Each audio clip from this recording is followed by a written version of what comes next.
Dans ce tuto, on va se parler d'NX Teaser.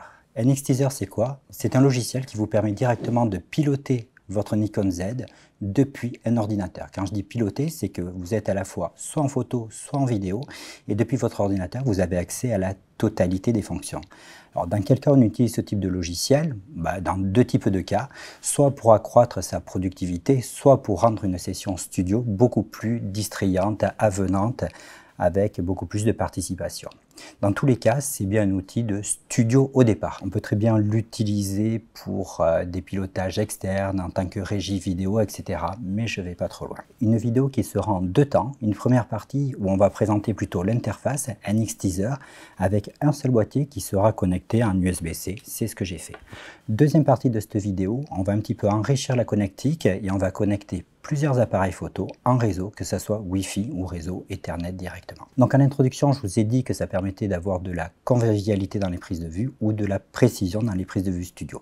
Précision, oui, tout simplement parce qu'avec un appareil photo qui ne serait pas forcément accessible, mais piloté à distance, ça vous permet directement de rapatrier l'image, de voir des défauts, de potentiellement corriger, puis de refaire la prise de vue, ou tout simplement d'aller chercher des fonctions comme du focus stacking.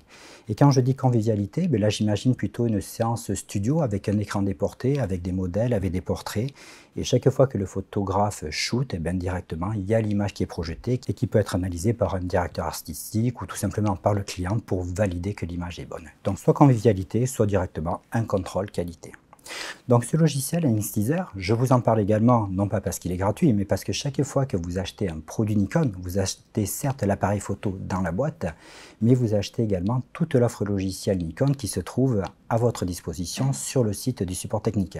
Donc on l'a vu dans d'autres vidéos, mais entre les logiciels comme NX Studio qui vous permettent de traiter vos images, ou les logiciels comme Webcam Utility qui permettent de transformer votre Nikon Z en webcam, ça en est un autre, NX Teaser. Vous le retrouvez sur le site du support technique, dans la rubrique Services et support, puis la rubrique Télécharger votre logiciel, et vous l'installez. Une fois que vous l'avez installé, vous le lancez. C'est ce que je viens ici de faire sur ma station, et votre interface s'ouvre. C'est vrai que de premier abord, elle peut paraître austère. L'appareil photo n'est pas connecté, j'ai tous les voyants qui sont éteints.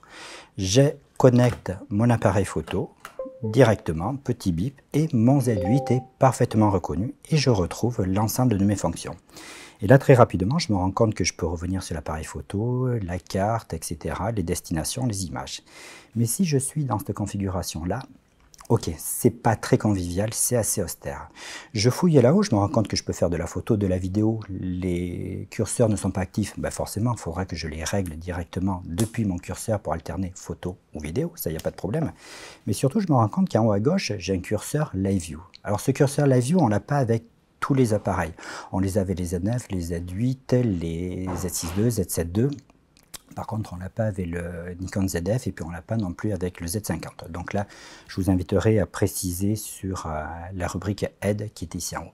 Dans tous les cas, si j'active ce mode Live View, je clique, il apparaît en jaune et il ne se passe rien. Ouais, c'est assez désagréable. Jusqu'à me rendre compte que j'ai une deuxième fenêtre qui s'est ouverte et qui me propose le mode Live View, que je dois aller chercher. Deuxième fenêtre qui intervient ici derrière, ok. Non, je vais revenir sur la première fenêtre et tout simplement, je vais aller scruter les outils là-haut. Je vais me rendre compte qu'il y en a un qui est très important, qui se trouve dans Outils, qui se trouve Alignement de l'affichage. Et moi, personnellement, je préfère mettre les outils à droite et avoir le retour du mode Live View à gauche. Et là, vous avez la réalité de votre interface telle que l'on peut la piloter. Alors, bien évidemment, je ne suis pas aujourd'hui pour ce tuto dans une configuration studio, mais vous imaginez que vous êtes dans une configuration studio avec un client, un modèle, un sujet et besoin de la capture en direct. J'ai donc deux fenêtres. La partie droite, pilotage de l'ensemble des fonctions de l'appareil. La partie gauche, directement une vision de toutes les aides à la prise de vue et puis le retour de mon image. Donc maintenant, je vais rentrer un petit peu dans ma partie droite. Ok, mon appareil photo est connecté. Là, c'est le Z8. Je peux le déconnecter. Vous allez vous rendre compte que l'on peut avoir à disposition plusieurs appareils photo et aller de l'un à l'autre pour chaque fois avoir des acquisitions différentes. Destination, ouais, est-ce que je travaille directement sur la carte, sur l'ordinateur et la carte ou sur l'ordinateur? Parcourir, où est-ce que je range mes images? Ça paraît logique de les ranger correctement. Je me retrouve également avec toutes les caractéristiques de l'image. Là, je me rends compte que mon appareil photo est réglé sur qualité d'image normale. Je vais plutôt travailler directement en RAW. Je me mets sur RAW avec les différentes efficacités. J'aurais fait du RAW plus du JPEG. J'avais également mes taux de compression JPEG, ma carte, est-ce que je suis en débordement, sauvegarde, est-ce que je mets les RAW d'un côté, les JPEG de l'autre, mon format, et puis bien évidemment l'espace couleur que je souhaite mettre sur mes images JPEG. Donc ça, c'est un petit peu la partie paramètres de l'image. Si je ferme mon image pour dire, si je ferme mon enregistrer les paramètres pour directement ouvrir paramètres de prise de vue, je me rends compte que là, j'ai accès à toutes les fonctions de mon appareil photo. Est-ce que je travaille en mode priorité, vitesse, diaphragme, etc. Quelle est ma vitesse? Quel est mon diaphragme? Est-ce que je fais de la pose B? Quelles sont mes sensibilités, ISO, etc. J'ai chaque fois des fenêtres qui sont complètement dédiées à mon pilotage d'appareil photo et je retrouve l'ensemble de mes réglages d'appareil, là par exemple les picture control, etc. Donc ça, je vous laisserai aller tous les découvrir ensemble, c'est intuitif, également sur la partie autofocus, cadence, stabilisation. Petit plus également, c'est que l'interface prend en compte le Focus Shift. Focus Shift, c'est la fonction de décalage de mise au point. C'est ces fonctions qui nous permettent d'additionner tout un tas d'images pour ensuite les regrouper et faire une image avec une profondeur de champ beaucoup plus importante. Et c'est vrai que si je fais de l'objet, si je fais de la bijouterie, ce sont des fonctions qui sont très intéressantes. Je peux donc la piloter à distance. Donc partie de droite, j'ai bien pilotage de l'appareil photo. Partie gauche, ce sont toutes les aides à la prise de vue, avec en effet le live view, les histogrammes que je peux activer et désactiver, les loupes si j'ai besoin d'aller voir un détail de l'image tout en conservant la totalité de mon cadre, ça me permet de savoir où je suis, bien évidemment mes zones de mise au point, parce que chaque fois je peux faire le point à la souris, vous vous rendez compte également que je peux afficher des lignes d'horizon, je peux afficher des masques de haute lumière, je peux afficher ou ne pas afficher également des repères pour être parfaitement droit. Et puis directement zoomer un petit peu dans l'image pour ne pas voir les paramètres de prise de vue, des rotations, tout ça relativement intuitif à découvrir. Donc j'ai bien cette interface, elle est gratuite et vous le voyez, elle me permet de piloter l'ensemble des fonctions photo de mon appareil tout en ayant un retour du mode Live View pour contrôler mon cadre, ma colorimétrie, ma zone de mise au point, etc. Donc après avoir fait un tour rapide de cette partie photo, je vous propose d'aller voir ce qui se passe pour la partie vidéo. Donc directement, je bascule mon appareil photo en vidéo. Partie vidéo, ben oui, parce que ce logiciel vous permet de piloter la vidéo de votre appareil photo à distance. Pour l'instant, en USB-C, mais on peut également le piloter en réseau Ethernet, ça peut être convivial. Mais là où je vois beaucoup d'intérêt sur cette partie vidéo, c'est pour tous ceux d'entre vous qui sont amenés à faire des facecam, qui sont amenés un petit peu à produire pour YouTube. Et c'est vrai que j'aurais pu m'installer de cette façon-là, avoir mon boîtier directement facecam et directement piloter mes différentes expositions et mes différents réglages d'appareil photo.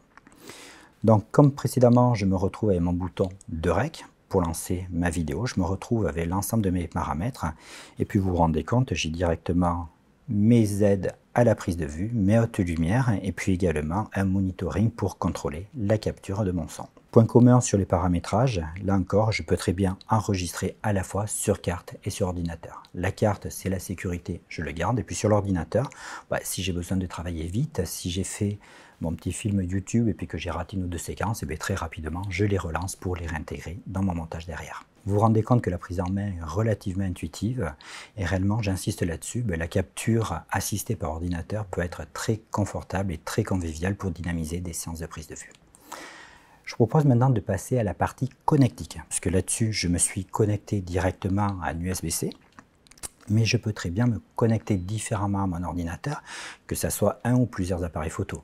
Je peux me connecter donc en Wi-Fi ou en réseau LAN. En Wi-Fi, directement vers mon ordinateur, ok, puis là je suis limité à la puissance de mon Wi-Fi, ou directement me connecter depuis une box, parce que je peux très bien, depuis mon appareil photo, me connecter à la box et puis ensuite revenir sur mon ordinateur. Ça sera exactement la même logique en réseau LAN filaire, soit je suis directement sur un câble et on va le voir ensemble, soit je suis avec un routeur et je peux connecter plusieurs appareils photo pour ensuite alterner de l'un vers l'autre. Je vous propose de les connecter. Pour ça, il va falloir que vous ayez juste installé avant un deuxième logiciel qui s'appelle Wireless Setup Utility, qui est un logiciel également présent sur le site du support technique et qui permet de faire en sorte que l'appareil photo communique avec votre ordinateur pour s'installer correctement. En gros, connaître où on transfère les images. Vous aurez le lien directement dans la description pour télécharger tous ces logiciels en version française. Donc la connectique la plus facile, en effet, c'est un USB-C. Il n'y a pas de souci là-dessus. La seule faiblesse de l'USB-C, ça va être un petit peu la longueur du câble. C'est pour ça que dans un premier temps, je vais vous montrer comment on se connecte, non pas en Wi-Fi, mais en Ethernet. Donc je débranche mes câbles USB-C, ça, il n'y a pas de problème. Je récupère mes différents adaptateurs, à la fois pour mon ordinateur, donc un adaptateur réseau USB-C directement Ethernet, mon câble réseau avec sa longueur.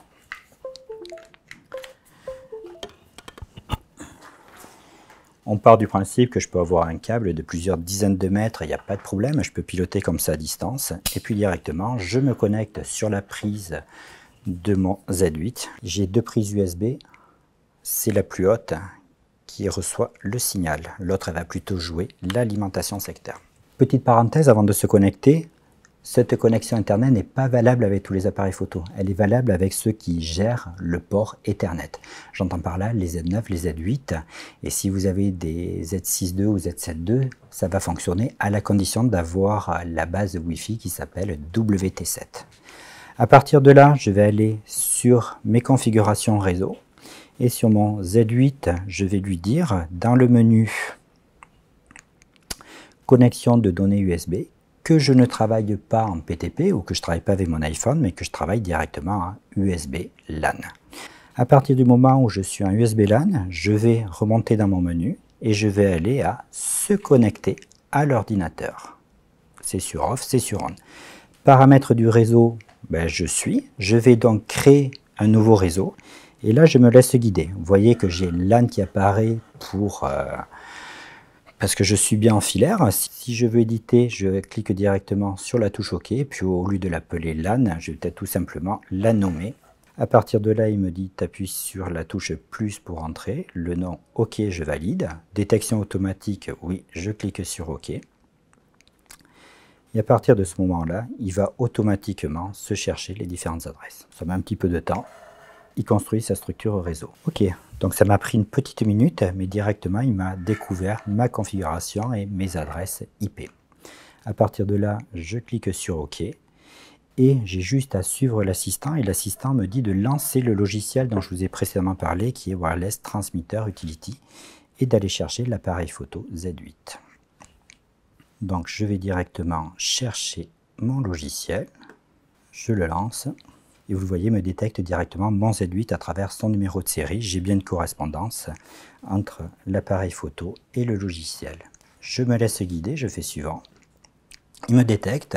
Pour qu'il s'appare, l'appareil photo me donne un code de connexion qui est le 1761 sur ce coup-là. Le code, il est chaque fois différent. Fin du transfert, appareillage terminé. Où on range les images dans mon dossier backup s'il y a besoin. Suivant. Et terminé.